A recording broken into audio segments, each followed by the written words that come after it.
That morning, Attorney Morton's office was steeped in the cold light of a Vermont winter. The cream-colored drapes were drawn just enough for the dim light to pass through, casting long streaks across the gray carpet, already faded with age. The wall clock ran a beat slower than real time, stretching each moment of waiting beyond its natural length. The scent of polished wood mingled with the aroma of coffee from the reception desk, but nothing could soothe the slow, creeping tension that filled the room. I sat in the left row of chairs, my gray wool coat folded neatly across my lap. At 70 years old, my hair had turned entirely white, but my eyes were still sharp. I had attended enough legal proceedings to know this would not be an easy day. Across the table, Mark, my son-in-law, wore a deep blue suit and a dark red tie, the attire of a man determined to project confidence and authority. He leaned back in his chair, one leg crossed over the other, twirling a fountain pen in his fingers as if ready to sign off on a gift from the heavens. Around us sat several relatives from my late wife's family, two representatives from a community foundation I had once supported, and Morton's secretary. Everyone tried to maintain a neutral expression, but I could see the way Mark's gaze swept around the table, as if counting his rivals, the people he believed would share what he thought belonged to him. Morton entered carrying a thick folder, his glasses low on the bridge of his nose. He nodded to each of us, his tone calm. "Thank you all for coming. Today we will proceed with the reading of the last will of Mr. Harold Whitman and certain additional provisions regarding the trust." Mark leaned slightly toward me, his voice loud enough for a few to hear. "I will use part of it to open a real estate company. Emily always said she wanted to see me expand. You know, the family must grow." I did not answer, keeping my eyes fixed on Morton. In my mind, I could still hear Emily, my daughter, as if her voice were echoing from memory. She would never want the wealth she had helped build to fall into the hands of a man who thought only of himself. Morton opened the file, read through the sections on real estate and company shares, then stopped when he reached the name Mark Ellison. He took a quiet breath, looked up at Mark, and the corner of his mouth lifted slightly, as though recalling a private joke. "This section." Morton spoke slowly. "There is no share in the new will for Mr. Mark." Mark shot to his feet instantly, his voice sharp with anger and shock. "What? $88 million and I am cut out? Is this a joke?" The lawyer remained composed, taking out another document with a faint smile. "This is no joke. This is a legal will, notarized and recorded 18 months ago. All provisions are final and cannot be altered." The room fell silent. I heard the pen drop from Mark's hand, roll once across the table and come to rest. His face flushed crimson. "Impossible. Emily would never agree to this." Mark snatched the paper, scanning each line as though he might find a loophole. But I knew he would not. I had made sure of it. I sat still, my hands clasped on the table. Only when Mark turned to me, his eyes filled with fury and confusion, did I speak, my voice just loud enough for everyone to hear. I kept my promise to Emily. No one asked what that promise was. No one dared to break the silence that gripped the room. Morton continued reading the remaining clauses, his voice steady as the ticking of the clock, while Mark slumped into his seat, crumpling the paper in his hands. When the reading ended, chairs scraped softly across the carpet as people rose. A few approached to shake my hand and offer brief wishes for my health. Mark did not look at me again. He strode quickly to the door, his shoulders rigid, his fists clenched as if trying to hold on to something already slipping beyond his reach. I slowly put on my coat and glanced out the window at the season's first snowflakes drifting gently down the street. What I felt was neither triumph nor regret. It was certain that everything had unfolded exactly as I had planned. If you are hearing this story, please share your location and thoughts below. I would like to know how this story reached you. I stepped outside, the cold slicing across my face. December in Vermont always had that kind of chill, enough to numb your hands, yet enough to remind you that you were still alive, still in control of each step. And today I knew I had placed a full stop on a long chapter, ready to write the next one entirely on my terms. 3 years ago, Vermont was in the height of summer, yet my home remained steeped in the gray chill of loss. Emily, my only daughter, had passed suddenly from a heart attack, leaving behind a void that nothing could fill. In the days after the funeral, I would often stand on the front porch each morning, coffee in hand, my eyes fixed on the distant maple forest. But there was no sound of a door opening, no cheerful good morning from Emily. The silence that settled over the place was heavier than the low clouds hanging over the hills. Mark, Emily's husband, began showing up at the farm more often. At first, I thought he came out of care and the wish to help, because after all, we had both lost the same person. He would bring a bag of pastries from Emily's favorite bakery, ask if I needed the fence repaired or the barn roof replaced. I did not refuse, thinking that small tasks might help ease our loneliness. But after only a few weeks, I began to notice his questions were not purely out of concern. One sweltering afternoon, we sat in the small ground floor office, the ceiling fan turning lazily overhead. Sunlight streamed through the window, falling across an old file I was reviewing. Mark leaned against the doorway, his eyes drifting toward the northern field, the land I had kept untouched since the day I bought it, with its old maple trees and the meadow where Emily had played as a child. "Harold," he said casually, almost as if in passing, "that piece of land sitting idle is a waste. If we sold some of it and put the money into real estate, the returns would be far higher. I have a few contacts who would pay very well." I set the file down and looked out the window. "No, Mark, land left behind should be kept. It is not only about money." He smiled and nodded as if agreeing, but his eyes told a different story. They narrowed slightly, a glint of cold calculation passing through. I had been in business for decades, met every sort of person, and I knew that look, the gaze of someone measuring gain, not sharing grief. After that, Mark changed his phrasing. He no longer used the word sell, but replaced it with reinvest, optimize assets, let the money work for itself. He told me stories about friends buying shares in lumber mills, starting commercial projects, as though trying to spark my interest. But each time, I stayed silent, letting him speak. I knew I would never join any plan he proposed. One July afternoon, I was inspecting the grain barn roof on the southern side of the farm when I heard Mark out on the porch.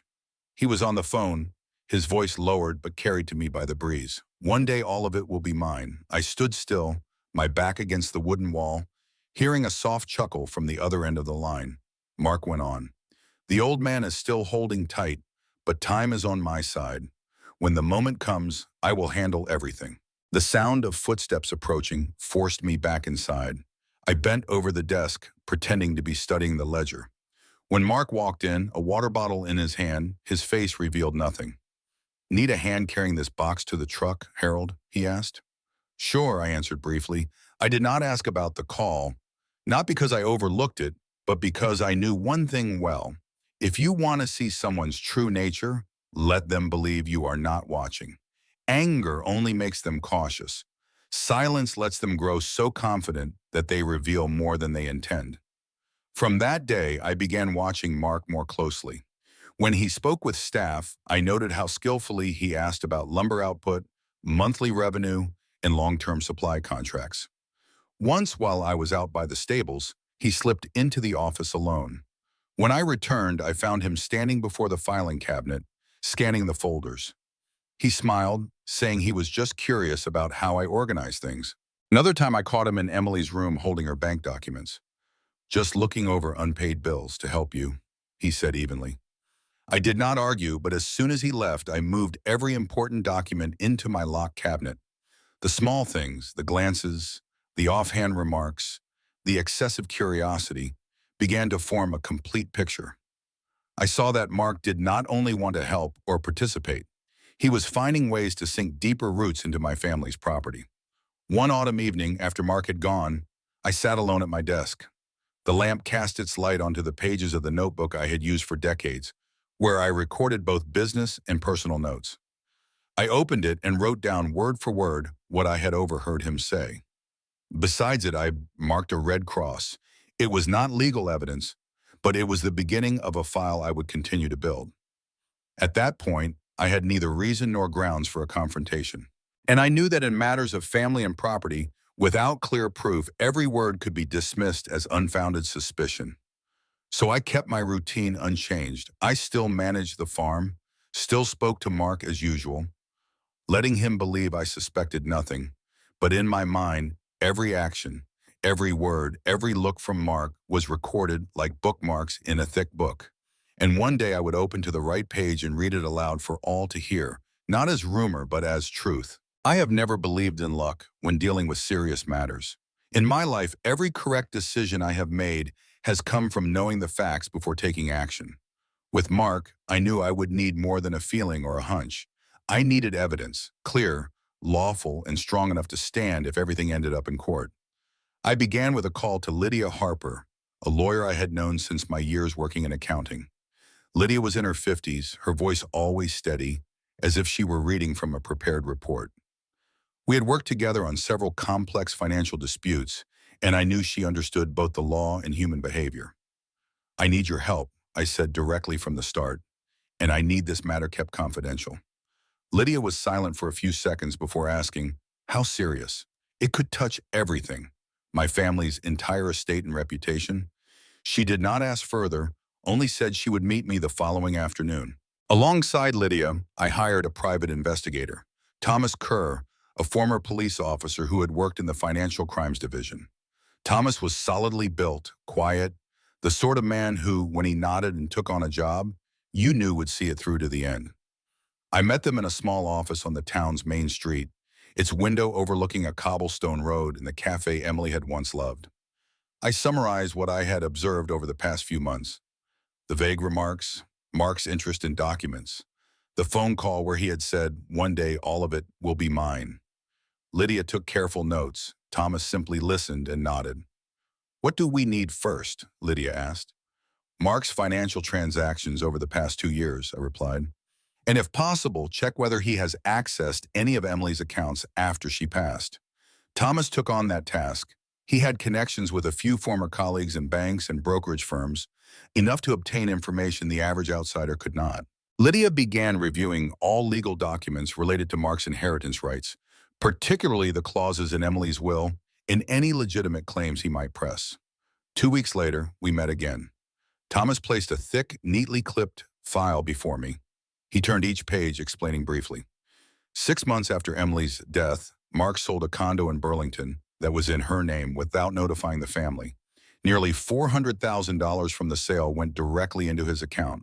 3 weeks later, the entire amount was funneled into a high-risk investment fund in New York.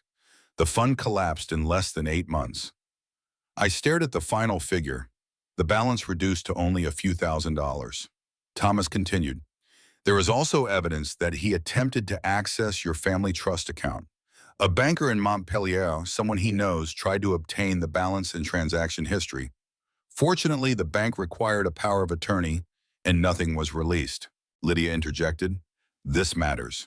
If Mark has already tried to get into your account and failed, it shows a clear intention. But we still need more concrete evidence tying his actions directly to your assets." I nodded, though inside I already knew. The portrait I had been drawing of Mark now had bolder, indelible lines. I decided to keep my relationship with Mark unchanged. If I shifted my behavior too suddenly, he would know he was being watched. So I still took his calls, still invited him to dinner on weekends, still let him step into my office, though the filing cabinets were locked. Once, over dinner at my home, Mark told a story about a friend who had transformed his life thanks to a real estate investment. He glanced at me as he said, "If you have strong capital, everything moves quickly." I simply smiled, ladled more soup, and made no comment. I wanted him to think I was listening but not paying close attention, so he would feel free to speak more. Thomas continued sending me regular reports. In one, he noted that Mark had repeatedly met with a city lawyer who specialized in estate planning and property transfers. The specifics of their conversations were unknown, but the timing, only a few months after his investment loss, was telling. Lydia seized on this detail immediately. If Mark is looking into property transfers, we need to know whether he intends to interfere with the current will. She began scanning recent notarized filings in the county, watching for my name or my property appearing unexpectedly in any petitions. During all this, I carried on my daily work at the farm, checking the mill, meeting clients, attending community meetings. But in my mind, I kept a separate ledger for Mark. That ledger was now full of fragments of information, numbers and dates. I knew sooner or later I would have to use them. One morning, Lydia called me. her voice lower than usual. Harold, I just found something. Mark contacted a land brokerage, asking about procedures to sell some plots in the north. That land is still in your name. I tightened my grip on the phone and their answer. They said they would need proof of ownership. He told them he would take care of that later. I was silent for a few seconds, then said, Lydia, we need to start preparing for the next step.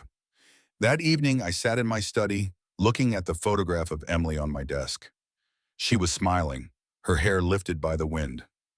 I remembered her as a child, running across the fields before throwing her arms around me. I promised myself that whatever it took, I would not let anyone touch what we had built. Not for the money, but for the memories and the values Emily held dear. I turned off the light, but in my mind, the path for the coming months was already clear. Quietly gather, wait for the moment, and when the time was right, bring everything into the light. After many weeks of gathering information, everything I needed was nearly complete.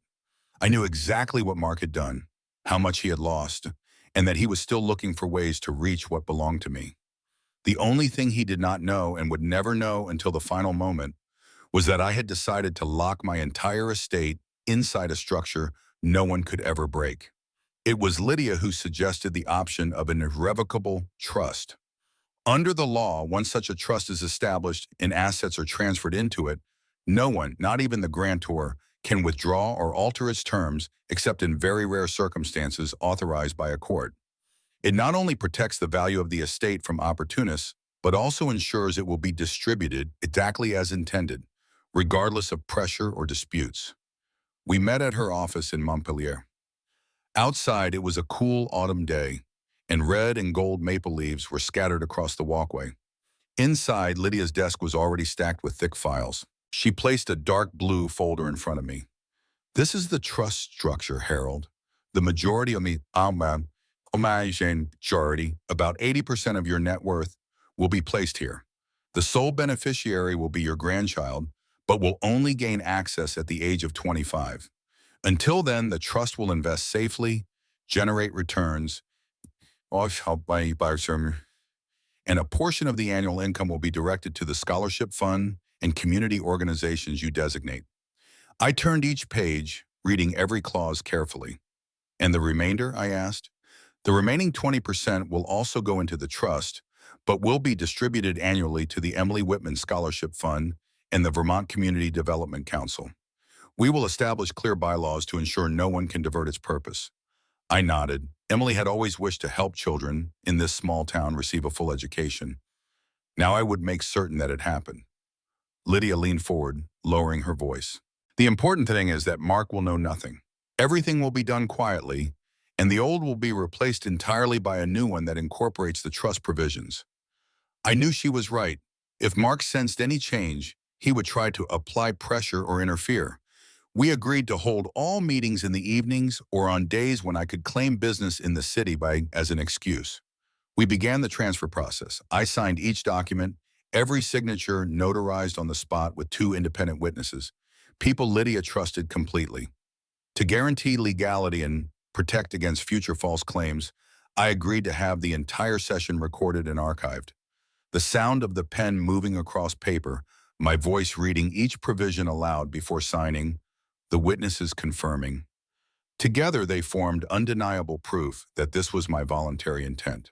Within 3 weeks, every asset, from the farm, the lumber mill, stock investments, down to the savings accounts, had been retitled under the trust's name. Lydia reported progress each time a segment was completed. We stored all original documents in a bank vault in Montpelier, accessible only to Lydia and me. In Mark's eyes, nothing had changed. I still invited him to dinner, still let him wander around the farm. I even let him witness me signing a few lumber sale contracts, as if I were still managing things the old way. I wanted him to believe time was still on his side, that when I was gone, everything would naturally flow into his hands. Once, Mark sat on the front porch, a beer in hand, and said, Harold, I will take care of all this just the way Emily wanted. I smiled, nodded, but inside I knew he had never truly understood what Emily wanted. She wanted security for her family, and for her values not to be sold off for short-term profit. And now I had built a wall Mark could never cross. When the new will was complete, Morton, my attorney, kept one copy in his vault, and filed the notarized version to replace the old will in county records. Morton was discreet, and I trusted he would not let a single word slip to Mark. I remember clearly the final evening of signing. Lydia's office was quiet, with only the steady hum of the printer in the background. She placed the last set of papers before me. "Harold, this is the final step. After today, no one, not even you, can change the trust structure."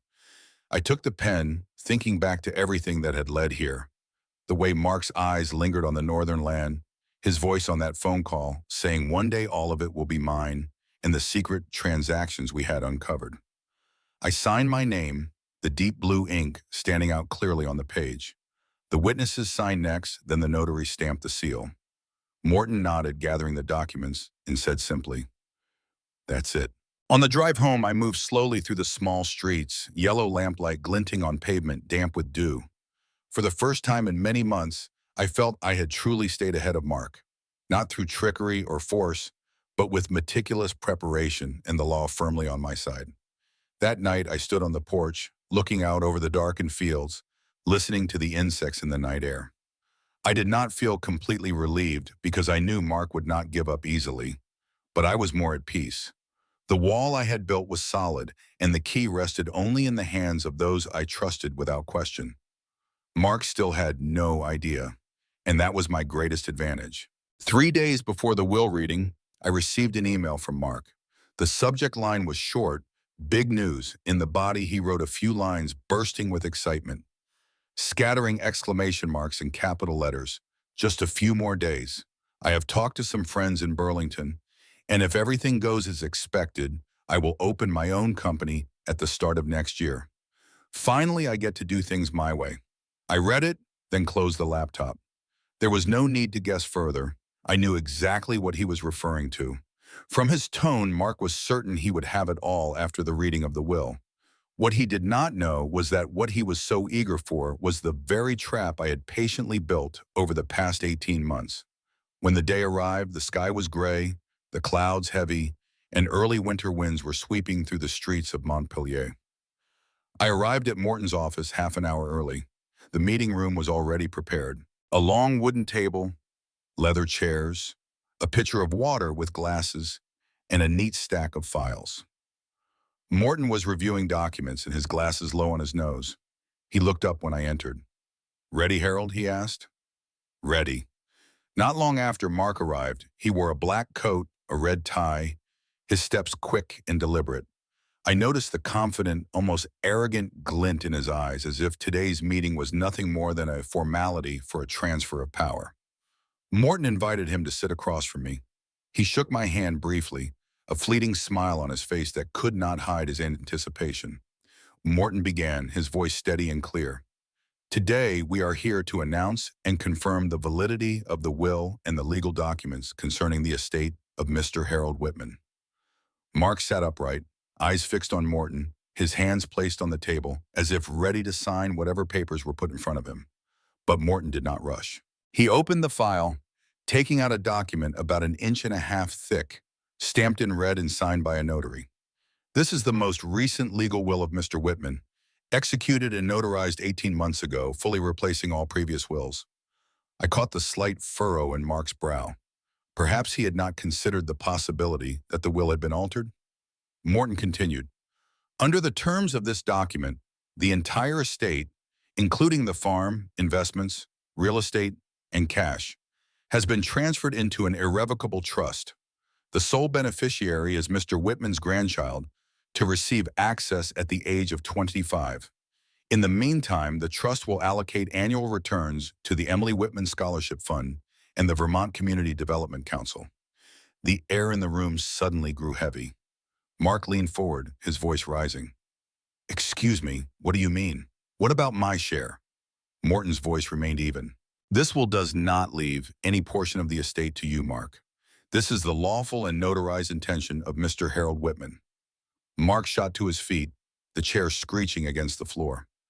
"Impossible. He cannot do this. I have been here and I have taken care of everything." Morton calmly opened a desk drawer, retrieving a USB drive and another stack of papers.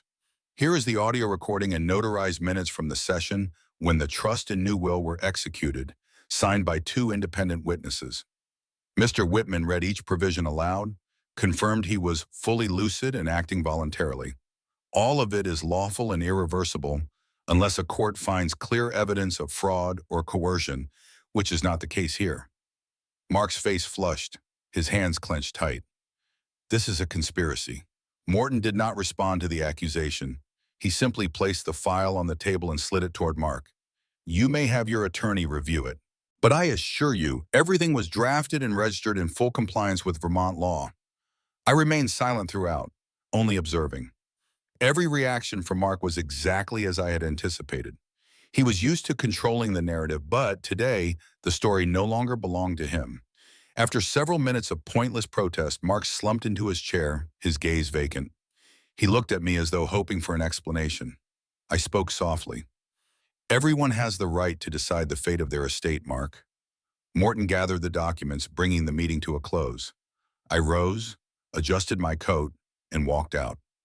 The conference room door closed behind me, leaving inside the sound of chairs shifting and Mark's uneven breathing. The hallway was quiet, lit only by the warm glow of overhead lights. I walked slowly, without hurry. Outside, the winter wind still blew hard, sweeping along the last leaves of the season. I could feel the stillness surrounding me, the stillness of someone who knows everything is now locked away, the trap fully sprung without the need for a raised voice or a heated exchange. Mark would have to live with this truth. Not tomorrow, not next week, but from this moment on and for the rest of his life. And I only needed to walk away in silence, leaving him there in that room, surrounded by stamped documents and evidence that could never be erased. After the will reading that day, I returned to the farm with a lighter heart than I had felt in years. No more uneasy feelings every time I saw Mark lingering near the barn or asking questions about the land. The door was closed, the papers sealed, and I knew I would no longer have to live in a state of constant watchfulness. But I also understood that life should not be lived solely in defense. I had spent too much time protecting, hiding, and waiting for the right moment. Now that everything was settled, I wanted to do something entirely for myself, something that would make me feel alive, not merely existing. I began by reviewing all my assets. The farm was large, with parcels of land that had been left unused for years. I decided to sell a portion that no longer held agricultural value and use the money to make an old dream come true. I would open a wooden boat workshop. It was a passion from my youth, back when I lived on the coast of Maine. I had spent hours watching sailboats moored in the harbor, fascinated by the way the wooden planks fit so precisely together, the way each shiny brass screw caught the light. But life moved quickly. I married, moved to Vermont, and the farm consumed my time. Now I wanted to return to the smell of freshly cut wood, the gentle rasp of the plane, and the smooth curve of a boat's hull beneath my hands. The workshop was built on a corner of land near a small stream, where the sound of running water mixed pleasantly with the buzz of saws. I bought a few used machines from a friend and hired two local young men to work and learn alongside me. They were the sons of families who had once worked on my farm, hardworking and eager to learn. Before long, I began offering weekend classes in wooden boat building. Young people from the town and even some with families of their own came, not just to learn a skill, but to find a wholesome pastime. We started with small boats, then moved on to mid-sized sailboats. Some students took their work home to fish with their sons, while others sold it to tourists. Alongside teaching the craft, I realized I could help in another way: financial management. Many young families here still struggle with bank debt and monthly budgeting. I was no certified expert, but a lifetime of farming and land management taught me how to keep numbers in the ledger steady. So on Thursday evenings, I opened the workshop to anyone who wished to come by. I brewed coffee, set up a few whiteboards, and we talked about budgets, saving, and small investments. Gradually, the workshop became a gathering place. It was no longer just the sound of dust and planes, but also laughter, children running about, and stories of summer boating trips. I realized that when I gave my time and knowledge, I received energy and connection in return, things I had been missing for years. By the following spring, the first sailboat completed by me and my students left the workshop. On launch day, the sky was clear, and the wind strong enough to fill the white sail perfectly. A few of us took her out onto Lake Champlain. As the boat skimmed across the water, I felt as though I was drifting away from the years of tension, away from the shadow of suspicion and defense. That evening, I sat alone on the porch, looking at the workshop still lit because a few students were working late on their latest project. The warm golden light spilled onto the yard, blending with the early summer sounds of insects. It had been a long time since I felt such peace. The years of strain, of fearing for my estate, of weighing every word and glance with Mark, were now only distant memories. I no longer had to maneuver around schemes or think of ways to guard myself each day. Instead, I spent my mornings on work I loved, my afternoons with people eager to learn, and my evenings in the quiet I had longed for. Once, a friend asked if I regretted the years spent on silent defense. I only smiled. No, because everything I did brought me here, to a place where I could freely choose, freely give, and freely live according to what I loved. Life, in the end, is not only about holding on to what we have, but about shaping it into something that makes us happy. And I had found my way among the sound of saws, the scent of fresh varnish, and the eager eyes of young people learning to build a boat that could carry them to open water. One late autumn morning, with mist still draped over the fields behind the farm, I was standing on the boat workshop porch, a hot cup of coffee in hand, when I heard the sound of a car turning onto the dirt road. I froze for a moment. At my age, I had grown used to recognizing every familiar sound around the property, and the vehicle approaching was neither a neighbor's nor a regular visitor's. A weathered silver SUV pulled into the yard. The door opened and Mark stepped out. He was thinner than I remembered, his face hollow, deep circles under his eyes, as if he had not slept properly in weeks. The suit that had once fit him well was now wrinkled and hanging loose, the tie slack around his neck. I said nothing, only watched as he walked closer, his shoes wet from the morning dew, leaving dark prints on the concrete. A few steps away, he stopped, took a deep breath, and spoke. "Dad, I know I shouldn't be here, but I've run out of options." His voice was hoarse, trembling slightly, as if he had traveled not just miles but a long way through his pride to get here. I stayed silent, waiting for him to go on. He ran a hand over his face, then looked up, meeting my eyes without the confidence or arrogance they once held. I'm bankrupt. It's all gone. I just need a part of it, something small to start over. Perhaps years ago, when Emily was still alive, I might have reacted with anger. But now, after everything, all I felt was an empty stillness, not the emptiness of loss, but the quiet of someone who had seen this ending coming long ago. I did not invite him inside. Instead, I set my coffee down on the porch table, walked into the house, and came back with a thick envelope. I handed it to him. His hand trembled as he took it. "Inside," I said slowly, "is a copy of the old will and the new one." Mark frowned, not immediately understanding. "I want you to read it again," I continued, my voice steady, "to remember that you once had a chance. Emily believed our family would protect what we had, that we would put kinship above all else. But you chose differently." He opened the envelope, flipping through the pages. The autumn wind stirred them gently. When his eyes reached the signatures, I saw his lips press together, his jaw tightening. "Emily," he murmured, but the words trailed off into silence. "Emily deserved better," I said. And in that moment, I wasn't speaking just about money or property. I was speaking about the years she had devoted to family, the trust she had placed in him, and the betrayal I had quietly witnessed. He looked up but said nothing more. He folded the papers, slid them back into the envelope, and held it out to me. I did not take it. "Keep it," I told him, "to remember." He stood there for a while as if searching for words, but finally only gave a faint nod. There was no calculating glint in his eyes, no confident smile, only a man who had lost everything and knew that no one but himself was to blame. Mark turned, walking slowly back to his car. I watched until the taillights faded beyond the line of maples at the end of the road. There was no goodbye, no handshake, only the crunch of dry leaves beneath his tires. I stayed still for a long moment. In my mind, Emily's face appeared. Her warm smile, her attentive eyes, the way she would place a hand on my shoulder when she wanted me to keep calm. I knew that if she were here, she would be saddened that things had turned out this way. but I also believed she would understand. I stepped back into the workshop, where the scent of freshly cut wood still lingered.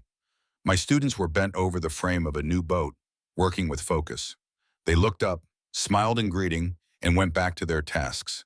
Here I saw a different future, one where work and trust were not traded away for greed. As the sun climbed higher, light streamed through the workshop window, falling across the unfinished hall. I knew I had closed a chapter, not with shouting or loud retaliation, but with a silence strong enough to make a man face himself. Mark had left, but more importantly, I had remained. Remained with what was rightfully mine, and with a life I had chosen for myself, untouchable by anyone else. A year passed faster than I expected. This Vermont autumn was more brilliant than most, the maple leaves on the porch already turning gold, and each morning a thin veil of mist wrapped itself around the lake like a soft scarf laid gently across the water's surface. Life had settled back into its rhythm. No tense phone calls, no suspicious glances, no cautious footsteps around the house. Everything had returned to where it belonged. In September, I officially released my memoir, Holding On to What Matters, a book about protecting a family's legacy, not through noisy lawsuits, but through preparation, the law, and cold, necessary decisions. I had written each page during early winter mornings, when the sound of wind at the window blended with the scratch of my pen on paper, and I could almost feel Emily's hand on my shoulder, as if reminding me to write the truth, without embellishment, without omission. I decided that all the book's proceeds would go into the Emily Whitman Scholarship Fund, a fund for Vermont students who wanted to study agricultural management, environmental science, or traditional craftsmanship. I knew Emily would have loved this. She had always believed that a community is only truly strong when its younger generation is given the chance to learn and carry forward. On the day of the book signing, I was taken by surprise. From early morning, people were already lining up outside the community library. There were familiar faces I had known for years, and others I'd never met, who only knew me through word of mouth or a short piece in the local paper. Each held a copy of the book. Some even brought old photographs of Emily and me at the Harvest Fair or the Autumn Festival. The atmosphere in the hall was warm, the scent of pine wood shelves mingling with the aroma of fresh coffee from the free service corner. I signed each book and listened to each person's story. One said that after hearing my interview on the radio, they had drawn up their own will to protect their farm. Another told me they had started a scholarship for the local high school. A young couple hugged me tightly, saying the book had given them the courage to turn down a tempting but risky offer from relatives. The donations that day exceeded all expectations. When Lydia, my attorney, stepped onto the stage to announce the total, the entire hall erupted in applause. I looked around and realized that what Emily and I had fought to preserve was not just land, a house, or assets. It was the trust and values we were leaving to the community. That afternoon, as the hall emptied, I sat alone at the signing table. A few unsold books remained, alongside a bouquet of wildflowers wrapped in old newspaper. I opened one copy, turned to the first page, and wrote, "For Emily, whose light still guides this shore." I had no intention of selling that copy. It would stay on my shelf to remind me where it all began. The next morning, I rose early. The sky was not yet fully bright, just a band of pale pink hovering at the horizon. I carried the newly finished wooden boat down to the dock. The scent of walnut and pine resin lingered, and when my hands touched the oar, I saw the grain of the wood like the lines of a life, some straight, some winding, but all leading to the open water. I pushed the boat into the lake. The gentle sound of the hull meeting the ripples made me feel as though I was 20 again, rowing with Emily one summer long ago. Each stroke carried me farther from shore, and when the golden light of the sun began to spread across the water, I paused, breathing deeply. The heaviness in my chest was gone, along with all the what-ifs and whys. Everything was in its place. The legacy was protected, the memories preserved, and the values Emily had treasured were alive in the hands of young people who were dreaming and building. I knew I could not change what was lost, but I could choose how to move forward, not with bitterness, but with a quiet gratitude. On the still lake, there was only the whisper of the oars cutting through the water and the distant call of birds along the shore. I let the boat drift, my eyes fixed on the growing light. Life, after all, is not always fair, But if we hold on to what is worthy and let go of what has rotted, we will find true peace. And that morning, out on the waters of Vermont, I knew I had found it. If you've reached this story, consider subscribing to join me on more quiet yet powerful journeys. Perhaps one day your own story will inspire someone else to reclaim their values and their peace.